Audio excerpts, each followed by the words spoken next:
The chamber was larger than most cities, not by accident. Power liked space, it liked distance, it liked to remind those who entered that they were small. The Grand Convocation Hall of the Stellar Dominion had been built for that purpose, a place where empires bent, a place where rising species learned their place, and today it was silent. Not respectful silence, not diplomatic silence, but the kind that came before something irreversible. At the center of the chamber stood one human, envoy Marcus Hale. No armor, no escort, no visible weapon, just a dark formal uniform and a small silver insignia at his collar, the symbol of Earth. Around him, in rising tiers that stretched toward the glowing dome above, sat the rulers of hundreds of civilizations, ancient species, predator empires, machine minds older than humanity's entire recorded history. Some watched with curiosity, some with contempt, some with something colder: calculation. Marcus felt it immediately. Not fear, he had trained too long for that, but instinct, a quiet warning deep in his mind. Something was wrong.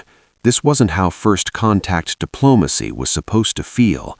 Too many guards, too many sealed exits, too many weapons that weren't even pretending to be ceremonial. Still, he stood straight, because that was the job. He activated the translation node at his wrist. A soft hum spread through the chamber. Every being present would now hear him in their own language. Every word would be recorded, archived, judged.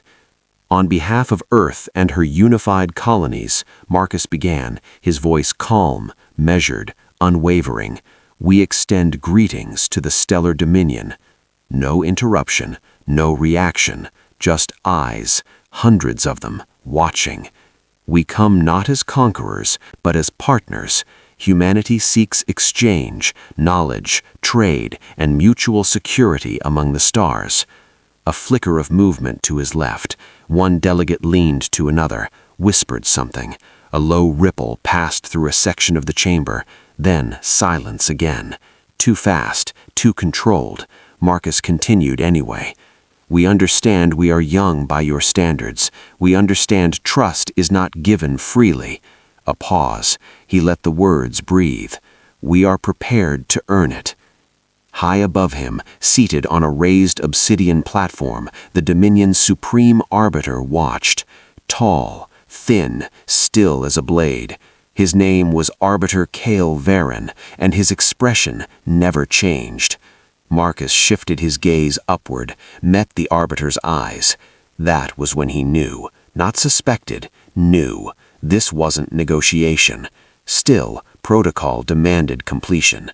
Humanity does not seek war, Marcus said. We have known it, studied it, survived it, and we believe... A hand rose, slow, effortless, final. Marcus stopped. The translation field cut his voice mid-sentence. The silence that followed was heavier than before. Then, the arbiter smiled. It wasn't a kind smile. It wasn't even a proud one. It was the smile of someone who had already decided the ending. War, Hale said softly, his voice echoing across the chamber without need of amplification. You speak of war as though you understand it. A few delegates shifted. Some looked down. Others leaned forward, interested now. You arrive alone, Hale continued, from a species barely present beyond its local cluster. His fingers tapped once against the arm of his throne. And you ask to stand among us as equals? A faint sound spread through the chamber. Not laughter, not quite, but close enough. Marcus didn't react, didn't defend, didn't argue. He simply answered. I arrived under your laws, he said calmly, as an envoy, under peace protection. The arbiter's smile widened slightly. Yes, he said, that is why you were allowed to enter. The temperature in the room seemed to drop. Along the outer ring of the chamber, guards moved. Just one step, but it was enough. Marcus didn't turn, didn't need to. The reflection on the polished floor told him everything. He was surrounded. Still, He didn't move. If this council rejects Earth's proposal, then let it be spoken clearly. Humanity understands refusal. A pause, then quieter. But this is not refusal. For the first time, a reaction. A few delegates looked uncomfortable. One, an insectoid diplomat from a minor system, actually lowered his head. The arbiter rose, slowly, deliberately. His shadow stretched across the chamber floor. "This," Hale said, "is correction." The word echoed, hard, cold. Humanity has risen too quickly, expanded too boldly, ignored the natural order of power. He stepped forward slightly. Such behavior must be guided. Marcus exhaled once, quietly. So that was it. Not fear, not misunderstanding. Control. "You intend to make an example," Marcus said, not a question. The arbiter didn't deny it. Yes. That single word sealed everything. Around the chamber, tension snapped tight. Some delegates leaned back, others froze. A few looked ashamed. Marcus lowered his gaze briefly, not in submission, in thought. Then his thumb brushed the inside of his ring, a microscopic movement, invisible to the room. Signal sent, light speed burst, encrypted, final transmission. The arbiter gave the command, "End this." 2 guards stepped forward, weapons raised, energy cores humming to life. For a moment, time held. Marcus Hale did not step back, did not plead, did not speak quickly. He simply lifted his head and looked directly at the arbiter. "You had a choice," he said. Clear, calm, unshaken. A fraction of a second passed. "Now," Marcus added quietly, "so do we." The weapons fired.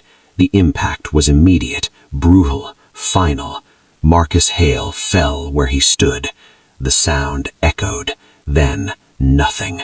No one moved. No one spoke. Above them all, the floating screens displayed the image from every angle. The human envoy, unarmed, executed.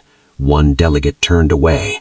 Another whispered something that translation fields didn't fully catch. "You've doomed us."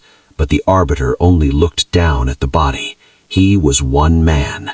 Far away, across distances no mind in that chamber could truly comprehend, the signal arrived, and on Earth, everything stopped. Not because it was fast, but because humanity had prepared for this exact moment. Deep beneath the surface of the planet, far below mountains and cities, hidden behind layers of steel, stone, and secrecy, the unified command chamber waited. It was not a place built for comfort, or politics, or ceremony. It was built for decisions that changed history. At the center of the room stood a circular table of dark glass. Around it sat the leaders of Earth, not as separate nations, not as rivals, but as something rarer, something forged through centuries of conflict and finally, unity. They had been waiting for Marcus Hale's report. Some expected tension, some expected rejection, a few expected insult. No one expected silence. The main screen flickered, then stabilized. The recording began. Marcus standing alone, the chamber, the arbiter, the interruption, the shift in tone. No one spoke. The room watched as the truth unfolded without narration, without interpretation, without emotion. The guards moved, the order was given, the weapons fired. Marcus fell. The screen went black. For 5 full seconds, no one in the chamber moved. A young communications officer lowered her eyes. An older general exhaled slowly, his jaw tightening. A diplomat, one who had spent his life preventing wars, removed his glasses and set them carefully on the table. No one asked questions, because there were none left to ask. At the head of the chamber stood Director Alina Reyes. She had chosen Marcus Hale. She had approved the mission. She believed, truly believed, that peace was still possible. For a brief moment, Grief touched her face. Then it was gone. "Seal the chamber," she said. Her voice wasn't loud. It didn't need to be. Heavy doors slid into place with a deep, final sound. External communications cut instantly. Every signal line rerouted to secure military channels. The world outside kept moving, but inside that room, time shifted. "Replay it," said Admiral Jonas Cade. The recording played again. This time no one blinked. They watched every detail, every movement, every second of hesitation or lack of it. They watched Marcus press his thumb against his ring, the signal, intentional, planned. This wasn't reaction. This was a decision made before he ever spoke, the Admiral said quietly. This was a decision made before he ever spoke. Director Reyes nodded once. Yes. Another leader leaned forward. They wanted this. No, Cade corrected. They expected something else. The room stilled slightly. Emotion, he continued. Outrage, threats, diplomatic collapse. A pause. They expected noise. His eyes hardened. They do not understand us. Silence answered him, but it wasn't empty. It was forming.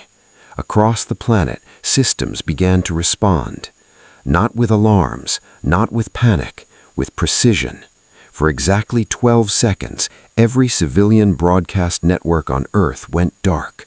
No explanation, no warning, just absence. In orbit, satellites shifted position. Not dramatically, just enough. Deep space listening arrays rotated toward new coordinates. Long-range sensors activated protocols that had not been used in decades. In the oceans, beneath kilometers of water, sealed structures awakened. Power flowed through dormant systems. Lights flickered on corridors that had not seen movement in years. In the shadows of the moon, something vast adjusted its orientation. Cold engines began to warm, and still no one spoke publicly.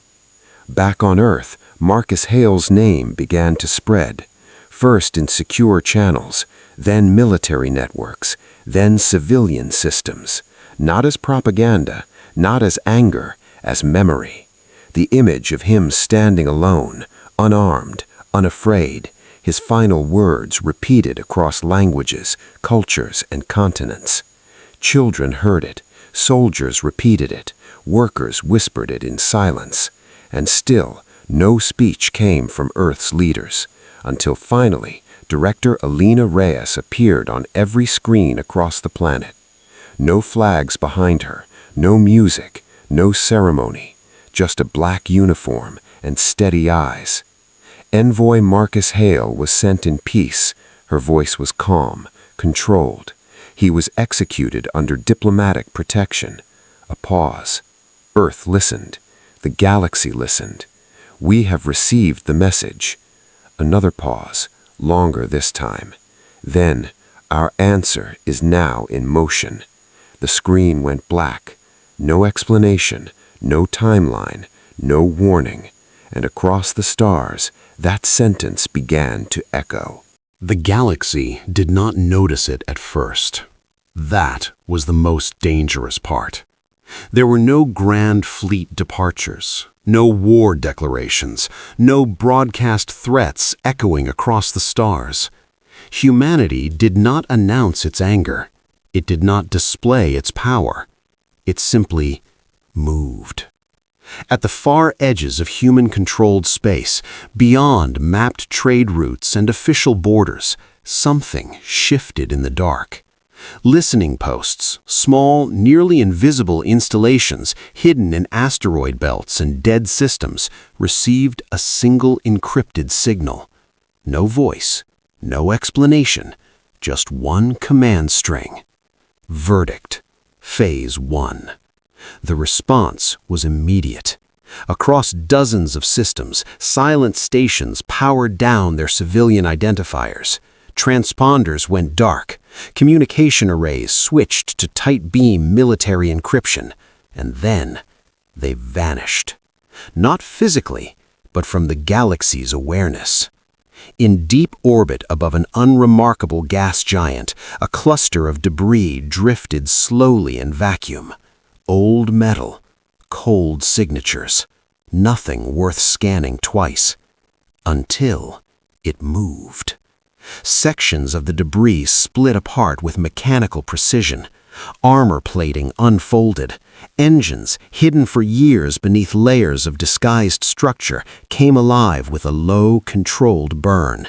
And warship emerged. Long, angular, black as empty space. Then another, and another. A fleet that had never officially existed. Across human territory, similar awakenings followed. Under oceans, inside hollowed moons, buried beneath ice fields on distant colonies. Doors opened, locks disengaged, power surged through dormant systems. Warships that had slept for decades began to breathe again. Not rushed, not chaotic, disciplined. Every system check executed in silence. Every crew already in place. Every order already understood. Because this had never been a reaction. This had always been a possibility, and humanity had prepared. Far from Earth, near the outer boundary of Dominion space, the first shift in balance occurred. A border relay station, old, reliable, rarely threatened, registered a brief anomaly. Just a flicker, a distortion in long-range sensor data. The operator frowned, adjusted the scan, ran it again. Nothing. He logged it anyway. Routine. Minutes later, the station went offline. No explosion, no distress signal, just gone. Nearby systems noticed. At first, they assumed technical failure, a malfunction, a relay glitch, until a second station disappeared, then a third. This time, there was a message. Short, broken, cut mid-transmission. Unidentified signatures, multiple. They're inside the... Silence. Now the alarms began. In Dominion border command centers, analysts rushed to their stations. Sensor grids widened, military networks activated. What they saw didn't make sense. Contacts, hundreds of them. No, thousands, appearing and disappearing at the edges of detection, moving in patterns too precise to be random, too coordinated to be anything but intentional. And yet, there were no transmissions, no identification codes, no fleet markers, only motion, controlled, silent, watching. Back in Dominion Central Command, senior officers gathered around a tactical display that refused to stay stable. "They're jamming us," one analyst said. "Not completely," another replied. The room stilled. "What does that mean?" a commander asked. The analyst hesitated, then answered quietly. "It means they want us to see them." No one liked that answer, because it meant this wasn't stealth. It was a message. Elsewhere, trade routes began to feel the shift. Civilian ships reported strange shadows crossing long-range scans. Freighters altered course without fully understanding why. Some captains, older ones, veterans of conflicts long past, did not wait for confirmation. They ran. In neutral space, rumors spread faster than facts. Human fleets massing, Dominion preparing strike, border systems collapsing. No one knew the full truth, but everyone felt it. Something was coming, and it was not rushing. It was approaching with patience. Back on Earth, the movement was just as precise. In orbital command stations, officers tracked fleet deployments across hundreds of vectors. Not a single ship out of position, not a single formation out of alignment. At the center of it all stood the command ship TSV Aegis Prime. It did not broadcast its presence. It did not need to. Inside its command deck, rows of tactical displays painted a living map of war. Fleet Marshal Adrian Voss stood at the center, hands behind his back, eyes steady. He did not raise his voice. He did not give dramatic speeches. He simply observed. Phase 1 progressing, an officer reported. Voss nodded once. Losses? Minimal. Resistance negligible. Another pause. Dominion response? Delayed, disorganized. Voss allowed himself a single breath. Measured. Controlled. They still think this is a warning, he said. Around him, no one smiled, because they all knew the truth. This was not a warning. This was positioning, a slow tightening of a noose the Dominion did not yet see. On the edge of Dominion core space, the first true engagement occurred. A patrol fleet, small but well-armed, intercepted what they believed was a fragmented human scouting group. They moved to engage. Standard procedure. Challenge signal sent. Weapons primed. No response. The human ships did not alter course, did not accelerate, did not retreat. They simply continued forward. The Dominion commander gave the order. Fire. The first volley lit the void. And then everything went wrong. Human ships moved, not fast, but precisely. Drone screens deployed in perfect timing, intercepting incoming fire. Stealth vessels slipped from behind sensor shadows. Missiles launched, not in waves, but in layered sequences designed to overwhelm defense systems in seconds. The Dominion fleet didn't have time to adapt. Their targeting systems failed, their formation broke, their communications jammed. Within minutes, it was over. Not a battle, an erasure. One survivor managed to transmit a final message before his ship went dark. They knew every move. We never even... The transmission cut. Back in Dominion space, the realization began to spread. This wasn't chaos. This wasn't revenge. This was design. Cold, measured, unstoppable. And still, humanity said nothing. No declaration. No demand, no explanation, only movement, relentless, silent. The alarms began all at once. Not in one system, not in one sector, everywhere. Across the stellar dominion, warning signals lit up faster than they could be understood.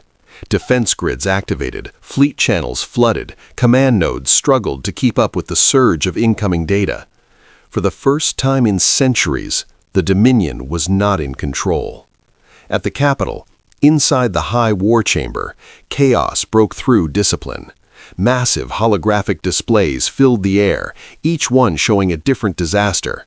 Burning stations, shattered fleets, dead zones where communication had simply vanished. "Report," a senior commander demanded. But there was no single report. There were too many. "Borderline 1 is gone. Second Fleet is engaging. No, retreating. Multiple unidentified strike groups inside our inner lanes." "Inside?" another officer snapped. "That's impossible." "It shouldn't be," the analyst replied, voice tight with fear. "But they're there." At the center of it all stood Arbiter Hale, still, rigid, refusing to bend. "How many ships?" he asked. No one answered immediately, because the truth was unacceptable. Finally, a data officer spoke. "About thousands." The word hung in the air like a sentence. Another officer added, "Their formations are structured, layered attack waves, fast units in front, heavy carriers behind, reserves masked by jamming fields." A pause. Then quietly, "They're not reacting." That drew attention. "What do you mean?" the arbiter asked. The officer swallowed. "They're executing." That was the moment something shifted, because reaction could be countered, emotion could be predicted, but execution? Execution meant the outcome had already been decided. "Deploy all central fleets," Hale ordered. "Lock inner gates. Activate full planetary defense." His voice rose slightly, not panic, but force. "We will break them when they overextend." An older admiral stepped forward, slow, careful. "This is not overextension," he said. The room stilled. "This is design." The arbiter's gaze hardened. Then we adapt. The Admiral didn't back down.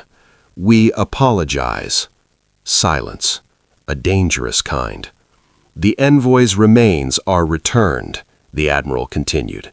We open emergency channels, immediate ceasefire, full concession if required. No. The word cut through the chamber like a blade. I will not beg a lesser species, Hale said coldly. The Admiral held his gaze for a long moment, then lowered his eyes, not in agreement, in resignation, because far beyond that chamber, the war was already being decided. At the outer defense ring of the Dominion capital, the first line died in under 17 minutes, not overwhelmed, removed. Orbital platforms exploded in perfect sequence, each one struck at the exact moment its shield cycle shifted. Defense fleets moved to intercept, only to find empty space. Then they were hit from behind. Stealth destroyers, already inside the perimeter. Missile clouds unfolded like storms, drone swarms blinded targeting systems, and through it all, human ships did not chase, did not celebrate, did not hesitate. They advanced. Inside the flagship TSV Resolute, Fleet Marshal Adrian Voss watched in silence. Dozens of tactical displays surrounded him, each one showing a different front. Every movement, every loss, every calculated strike. Enemy fleet attempting regrouping at Vector 7, a reporter said. Let them, Voss said. The officer hesitated. Sir? They're concentrating, Voss continued calmly. That makes them easier to break. A beat. Mark them. Moments later, the regrouping Dominion fleet vanished under coordinated fire. Back at the capital, panic was no longer contained. Civilian channels flooded with fragments of truth, ships burning in orbit, defense lines collapsing, commands going silent. For the first time in generations, the people of the Dominion saw something they had forgotten. Fear. Then, every screen changed, without warning, without permission. The Dominion seal vanished, replaced by something else. A human command deck, dark, ordered, unshaken. At its center stood Fleet Marshal Adrian Voss. He didn't shout, he didn't posture, he simply spoke. The Stellar Dominion received a human envoy under peace law. His voice carried across every world, every ship, every mind. You granted him entry. A pause. You heard his words. Another pause, longer. Then you executed him. In the war chamber, Hale stood frozen. For the first time, he had no control over the narrative. Voss continued. You believed distance would protect you. You believed power would protect you. You believed humanity would answer with outrage and nothing more. Behind him, the displays showed burning fleets, collapsing defenses. You were wrong. Across the Dominion, no one spoke, because now they understood. This is not retaliation, Voss said, a slight shift in his tone, colder now. This is judgment. The word landed heavier than any weapon. You did not attack a fleet, he continued. You did not challenge a border. You broke the law that allows peace to exist. A pause. And a system that does that, another pause, cannot be allowed to continue. Inside the war chamber, no one moved, because they could feel it. This wasn't a threat, it was a conclusion. Voss gave one final statement. Your verdict has been delivered. The transmission ended, and immediately the second phase began. Human strike forces appeared inside the capital defense shell, not arriving, revealing themselves. They had been there the entire time. Orbital weapons platforms exploded in chains of light, shipyards fractured under precision strikes, command relays went dark as boarding teams seized control from within. Every target chosen, every strike measured. This was not destruction, it was dismantling. Inside the streets below, civilians looked up at the sky, at burning debris falling through the atmosphere, at the massive shadow of human warships blocking out the stars, and for the first time, they understood the scale of the mistake. Back in the war chamber, Hale stood alone. His advisors had fallen silent, his fleets were breaking, his empire collapsing. All from one decision, one moment, one order. "You had one chance," the old admiral said quietly behind him. Hale didn't turn. It was standing unarmed in this room. Outside, the final defensive ring began to fall, and above the capital, the massive form of TSV Resolute emerged fully into view. Dark, silent, unstoppable. The war was no longer a question. Only the ending remained. The Dominion did not fall in fire. It fell in pieces. Not all at once, not in one final explosion, but in a slow, undeniable collapse, like a structure that had always been hollow, finally giving way. Above the capital, the sky had turned into something unrecognizable. Lines of fire cut across the atmosphere. Broken stations burned as they fell. Fragments of once invincible fleets drifted like dead metal in orbit. And through it all, human ships moved with the same cold precision. No wasted motion, no unnecessary destruction, just purpose. Inside the capital, the illusion of control shattered completely. Emergency channels flooded every frequency. Civilian networks mixed with military commands. Leaders who had once spoken with absolute authority now shouted over each other in panic. "Where are the reserves? Why is Sector Command offline? Who is responding to orbital collapse?" No answers came because there were none left to give. In the high war chamber, the great displays no longer showed strategy. They showed loss. Fleet after fleet marked in red. Defense systems gone. Command nodes erased. Every pillar of Dominion power removed. Systematically, deliberately. Arbiter Hale stood at the center of it all, still in his dark robes, still holding himself upright. But something had changed. The certainty was gone. In its place, something unfamiliar. Understanding. "They're not trying to conquer us," one advisor whispered. No one answered, because they all knew it was true. Conquest required survival, control, continuation. This was something else. "They're ending it," the old admiral said quietly. The room did not react, because the truth had already settled into every mind. Across the capital, evacuation alarms finally activated. Too late. Civilian ships scrambled to launch. Traffic lanes filled instantly. Collisions, overloads, desperation. And yet, amid the chaos, something strange began to appear in reports. Human ships escorting civilian vessels out of the combat zone, clearing paths, protecting them. At first, no one believed it. Then the reports multiplied. Medical stations untouched, refugee convoys guided to safe corridors, non-military sectors bypassed entirely.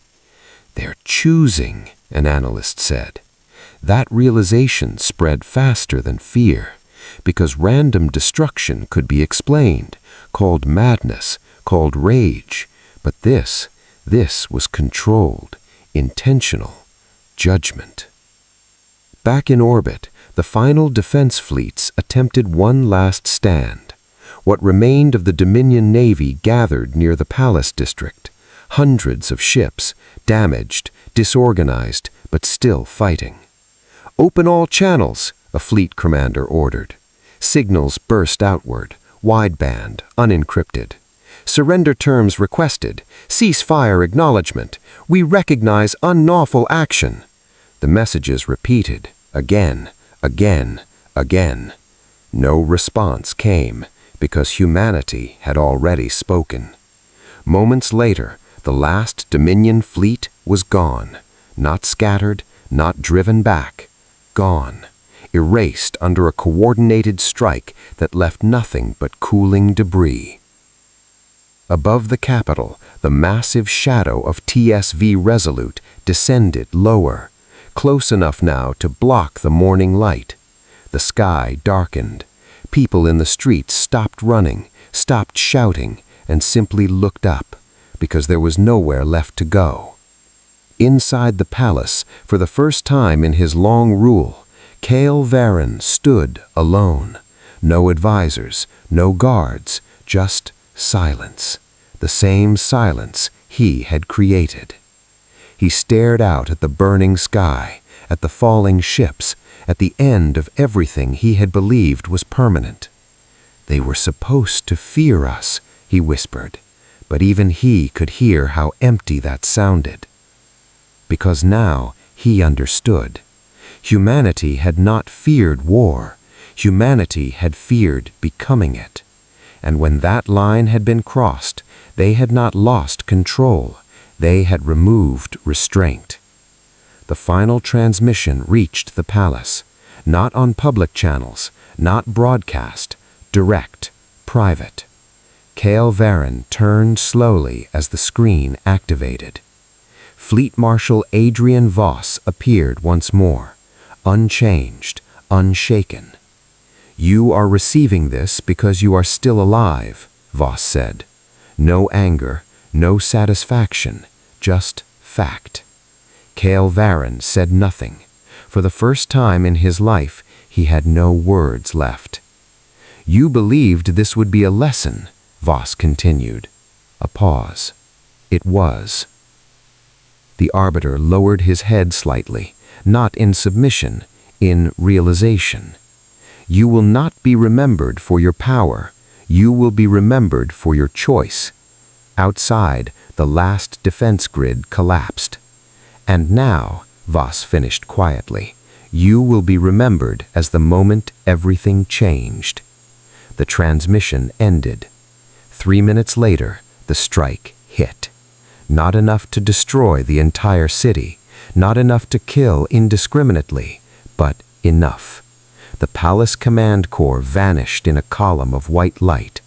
Government systems failed instantly. Control structures collapsed. Authority dissolved. The Dominion did not surrender, because there was nothing left to surrender. By the end of the day, it no longer existed. Across the galaxy, the news spread in fragments, in whispers, in disbelief. An empire that had ruled for centuries, gone, not replaced, removed. Weeks later, when the fires had died down and the wreckage still drifted in silent orbit, recovery teams entered the remains of the Grand Convocation Hall, the place where it had started. The chamber was damaged, burned, broken, but still standing. At its center, the spot remained, where one human had stood, where one decision had been made, where everything had changed. There was no blood left. Time had taken that, but the memory remained, recorded, shared, remembered. And across distant worlds, in classrooms, in war colleges, in quiet conversations between those who understood history, one lesson was repeated, in 100 different languages, with the same meaning. Never harm a human envoy, because humanity may come in peace, but if that peace is broken, they do not forget. And when they answer, they do not come with anger, they come with verdict. The war ended, but its echo did not. In the weeks that followed, the galaxy did not celebrate. It watched, because no one was certain what came next. Empires had fallen before. Wars had reshaped borders. Power had shifted countless times across the stars. But this was different. The stellar dominion had not been conquered. It had not been replaced, it had been erased. Not its people, not its worlds, its power, its system, its authority, removed with surgical precision. Across former Dominion space, something unexpected began to happen. Human ships remained, but not as occupiers, as stabilizers.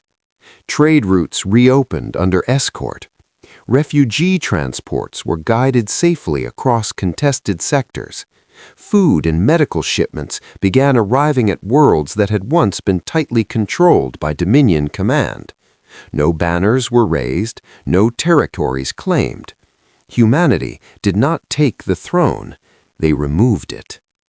On one former Dominion world, a local governor, once loyal to the old regime, stood before a human officer and asked the question many were too afraid to say aloud. "Is this occupation?" The human officer looked at him for a long moment, then answered simply, "No." A pause. "We don't rule what we break."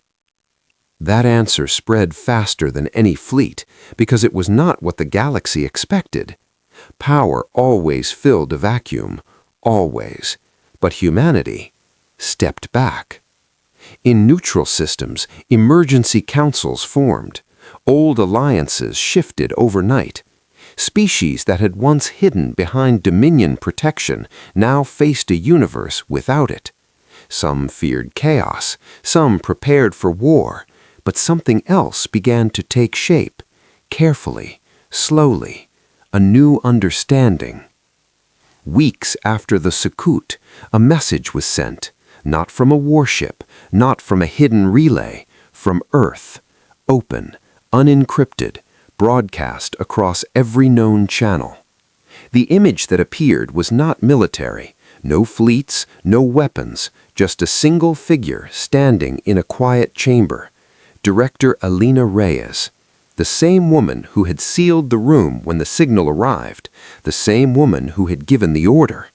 Now she spoke again. "Worlds of the galaxy," she began. Her voice was calm, steady, unchanged.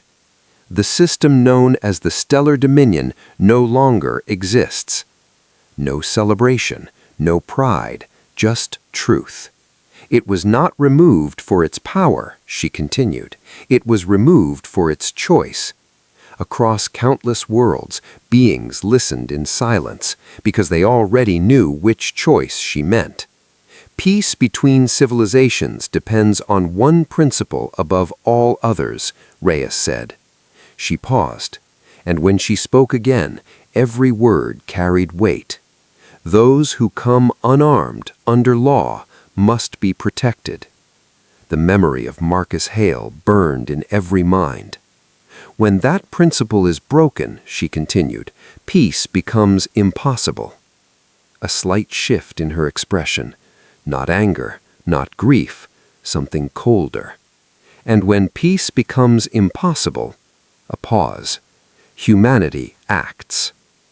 The message did not threaten, it did not warn, it simply explained. "We do not seek control," she said. "We do not seek dominance." Another pause. "But we will not allow a system to exist that destroys the foundation of trust between worlds." Behind her, the chamber remained empty. No flags, no symbols, nothing but her words. "We came to the stars offering cooperation," she said, "and we still do." For a brief moment, something softer entered her voice. "Choose it." Then it was gone. Or accept the consequences of refusing it. The screen went dark. No dramatic ending, no final declaration, just silence. And that silence carried farther than any war. Years passed, the galaxy changed, not through conquest, through memory. New alliances formed, carefully. Treaties were written more carefully than ever before. And in every one of them, one clause appeared, sometimes written clearly, sometimes implied, but always understood. Envoys are sacred. because everyone knew what happened when they were not.